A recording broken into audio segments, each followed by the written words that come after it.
Hello, and welcome to the Retired Overseas podcast.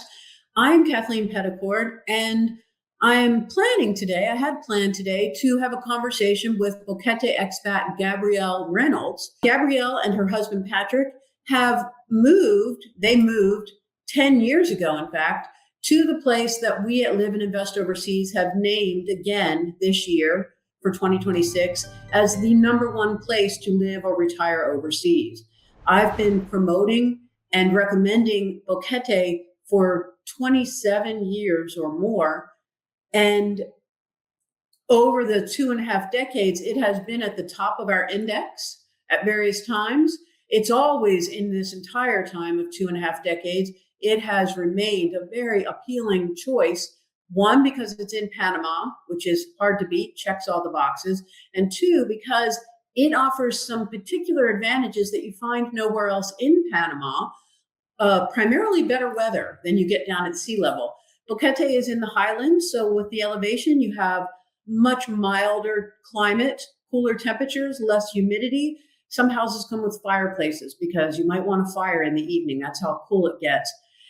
Plus, there is a very big and established expat community. Hundreds of American, North American, and European expats and retirees in residence and have been for the past couple of decades or so. So you have a ready-made community to engage with. These are all among the reasons why we have, again, named Boquete the world's best place to live or retire overseas in 2026. Gabrielle, welcome. Great to see you. So I want to back up in the conversation if I can, and let's start at the beginning. When did you first have the idea that you might like to retire outside the United States? It's an idea that kind of has to seep into your mindset, because we're so used to just things as they are in the United States. It's like, this is where we are. This is where our friends. It's comfortable. You understand it. Yeah. Yeah. So it took a little while. So 2005, we came to Panama. We only made it as far as the city and Colon and Barro, Colorado. We went and saw the Smithsonian Tropical Research Institute. But I said to Patrick, this isn't complete because we never made it to the highlands of Chiriquí. So next trip, we came up here, and I had the weirdest feeling as we were driving. We drove from Panama City to Chiriquí, about 400 kilometers, and we were checking out lots of places along the way. But when we turned from David and started going up the mountain to Boquete, I just had to look at Patrick and say, I have the weirdest feeling that we're going home. And that feeling has never gone away. That's so wonderful. Did you consider other countries other than Panama? We had decided, I loved a lot of the European stuff, Italy or Portugal, but that's a bit of a schlep from California where our family was. So we thought, just going straight down to Panama or someplace in Latin America might be good. We started with Costa Rica, and we loved it. But as soon as we got on the bus from San Jose and came across the border to David by bus, which was great, we noticed several thso about Panama that were more attractive to us than Costa Rica, primarily costs and also crime. We have so little crime in Panama. Okay, so you knew right away, really, that Boquete was the place for you. Then can you tell us how your move went? Did you move right away? Did you sell everything in the United States, or what? Did you have a year plan? We had no plan. we had lost our home. We were not gainfully employed at the time, and we thought, well, I had a little bit of a pension from Disney, not much, but it could be liquidated or partially liquidated. So that's what we used to move before we had Social Security income. But because there was so little needed, we found our casa on Craigslist in Los Angeles, and we rented it sight unseen. When we got here, we realized this is just perfect. It was a walking distance to town and had everything we needed. And we could buy what we didn't have, like a new frying pan. But it was one of those situations where we were just here on visitors, just on a tourist. As a tourist. We had to leave the country every 6 months. So we would go back to Los Angeles, pack more stuff, and come back. And so we made our move in little schleps like that. It was great. Okay. So you really took a big, brave leap of faith to rent a house online, long distance, and then show up and say, "Here I am. Here we are. We're staying." So in Boquete, you're very near to David, which is a very big city at this point, and a developed city with shopping and great resources for healthcare. And Yes. so that's where you all go for your healthcare. Well, we actually have a couple more clinics that have opened. In the 10 years that we've been here, we've watched a lot of that expansion. We have a couple of local doctors that are just excellent in their own clinics here. And we have ambulance service if we need to go from the clinic down to one of the hospitals. But we're very happy with the clinics here. We can get everything we need, unless it's, some major specialized surgery. We Right. would still go there. But we have really excellent doctors here Okay, speaking well, English. that's great to hear. And so let's talk first about the fact that there is this big community in Boquete, this very established, going back 20 years or so, of Americans, Europeans, and have you joined various expat groups, or how have you connected? Well, the first thing that happened here, I knew when we did a recon trip in September of 2015 and saw the theater, which I'm a theater person. And Patrick made his living as an actor. So the theater really appealed to us. And no sooner did we get here than we were cast in The Play That Goes Wrong. And we had a ball with that. And if you're familiar with theater at all, boy, you meet everybody in theater. You have a lot of new friendships that come up. So once we got into that, we didn't need anything else. And then all the other organizations, there's Amigos de Animales, which does animal clinics for sterilization. There's Buenos Vecinos that helps the indigenous people with food. There's just lots of organizations that you can join, and you meet so many people in those organizations. You don't have any trouble. All right, let's speak a little practically if we can. So, if you don't mind my asking, what is your rent? What are you paying rent for your house? We pay under $1,000 where we are here. Lilybeth has sort of kept the rent down for us. It is rising with all the influx of new expats from Canada and the United States, and South Africa is another huge one, a lot of Europeans. So we've got that thing that happens when you have a huge influx of more competition for the supply. Yes. Exactly. And they have, the demand, so they can raise the price in the market. So that is happening, but we've been very lucky to have our rent sort of stabilized at under 1,000. So that's for a full house. So this is 3-bedroom, 2-bath. Yes. Right. So again, back to the practical. What residency path have you guys chosen? In the beginning, you explained you were, as tourists, and you were doing the border run, which back then was easier, then became less easy. And so what residency path did you choose? So we just went to the wonderful attorney here and said, we need a residencia. And we got the one that's a jubilado, because by then we were both old enough to enjoy jubilado status. So we have very simple residency. We're still going to get our e-cedulas that gives us all the rights of Panamanian citizens, but recognizes the E for extraño, a foreigner. But we have had no trouble with just dealing with our residency cards. It's just like a driver's license, but you show it at the border, and you show it, to get your 25% jubilado discount, which is fabulous at restaurants and pharmacies and airfare. So that's great to hear. It's honored around Boquete. It's recognized and honored. That's great to hear. So where do you go grocery shopping? They just built, I don't know if you knew this, Kathy, but they have just built a big, gorgeous Ray department store.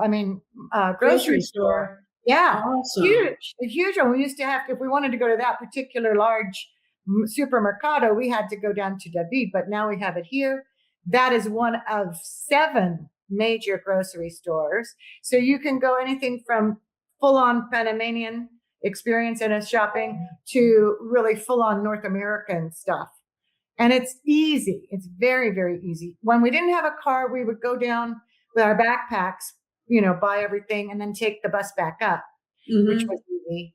And shopping for everything else, there are small department stores, and you can still go to all the large major stores that you would find in Panama City are at the Federal Mall in David. So it's very easy. And you've mentioned a few times that you used buses, especially when you were first there, and probably still, which is another great point about the infrastructure in Panama. The national bus system is excellent. It's amazing. Yeah, and very affordable. So what is the cost of a bus ticket from Boquete to David? So if you get the nice bus, which is air conditioned and has all the, amenities, that costs about $1.25 each way. And then if you take the little buses around town, which go everywhere up into the mountains, where a lot of people, the communities are higher up in the mountains with incredible views. So you can get a little bus right down in the heart of town, and it'll take you up into Alto Kiel or Mono Bajo or any of those things. And that's about 60 cents per ride. But after they recognize you as a local, it's 40 cents.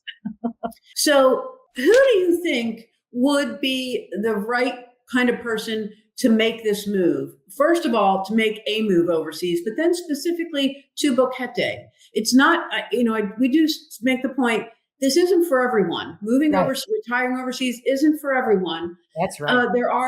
It is work. You Yes. don't just show up and have a beautiful life the next morning. You have to work to build the life that you imagine and that you dream of. Right. So who do you think is best suited for this? I think the adaptability is key, and the ability to value other people, even when they're different. That's important because there's lots of different parts of our community. And certainly you want to be a good neighbor to Panamanians. You have to take that into account, that you need to do some work to really reach out to them. We've had a lot of friends that have come and have been very enthusiastic, brought a container full of their stuff, and then they just can't hack it. The other thing is, if you have in mind the kind of house you want, and it's like a North American style house, you'll find lots of kinds of houses. They're extravagant. They're $1 million homes that you can get for, much less than that, a couple of $100,000. But there are a lot of Panamanian style homes, like our casita was. And you have to have that willingness to go, oh, okay, this is more rustic. I maybe don't have hot water plumbed to my kitchen sink, but I can work with that. So if you have that adaptability, you'll be fine. But that's hard for some people. Yeah, and that's a really another great insight you're making. We talk about asking yourself from the start, how local are you willing to go? Yes. And you just described it perfectly, because housing is the easiest way, the easiest metaphor, I think, to paint for someone. Yeah. You can buy a house built to North American standards for a North American buyer, and beautiful and even luxury in many places. I'm sorry, this fly. Many places in Panama, including in Boquete, as you're describing, and it's going to cost you much, much less than it would in the United States, maybe a quarter as much, for example. Right. But still, it's going to cost you a few $100,000. Right. Or you can go more local and go into a local Panamanian house, which is going to be concrete block construction and maybe not hot water in all the bathrooms, maybe not in the kitchen, no air conditioning. It's going to be more basic, simpler, as you say, more rustic, and definitely more affordable. So the more local you go, the more affordable your life will be in all regards, from housing to groceries and everything else. One of the many really big advantages of Panama is that it offers all those choices for lifestyle and everything in between. It offers a luxury standard, and that's not true everywhere. We talk about Nicaragua, Belize, some other countries where you aren't living a luxury level lifestyle no matter how much budget you have, because it's just not there to be bought. It doesn't exist. That's a good point. In Panama, it exists. It's cheaper than in the United States, but it's going to cost you much more than a local level lifestyle. Right. So it's a matter of choosing where on the spectrum you kind of want to fit. Right. Exactly. And I felt really lucky that the way it happened with us, getting our casita sight unseen off of Craigslist, we walked into a Panamanian style, situation, and we had no other expectation. So we were perfectly happy with that. But people who come here, having seen the pictures of the luxury homes and all of that, then they go and look at the Panamanian style and they go, oh yeah. So, they miss out on some of the opportunity, I feel. Yeah, I agree. And there is no right or wrong. It's not good or bad either way, but it really is about knowing yourself. As you said, some people showed up, you've observed in Boquete, some people showed up kind of all in from the start, as you did, but even maybe more so with they brought their whole life with them in a container, Yes. only to find that it wasn't a fit for them. So it's important to know yourself and to be honest with yourself from the start.